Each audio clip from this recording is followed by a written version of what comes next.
عيرنيه وحي وسؤال جيهين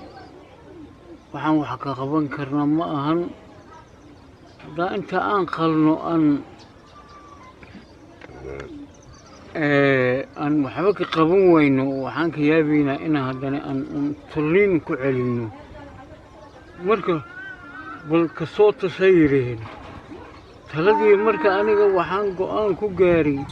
Qoyskan oo ah qoys iska danyar ayaa ku hanti beelay odaygan oo muddo 9 bilood ku xanuunsanayay sida la sheegayna lagu guuleysanin qalimo badan oo lagu sameeyay xubinta taranka. Qoyskan ayaa waxay ka codsanayaan dadka muxsiniinta inay kaalmo walaalnimo la soo gaaraan maadaama aysan awoodin inay u qaadaan dalka dibadiisa sabab la xiriira xaalad nolol xumo iyo hoy xumana ay u dheertahay. Ugu dambeyntii Abu Maxamed Nuur ah dhibanaha ayaa waxa uu ka dalbanayaa walaalaha muxsiniinta inay ka caawiyaan daaweynta dalka dibadiisa maadaama muddo dheer uusan awoodin in marankiisa kaadida ay ka xumaatay qaliina lagu sameeyay gudaha dalka Soomaaliya waxna looga qaban waayay. Maryan Maxamed Cali, Kulan TV.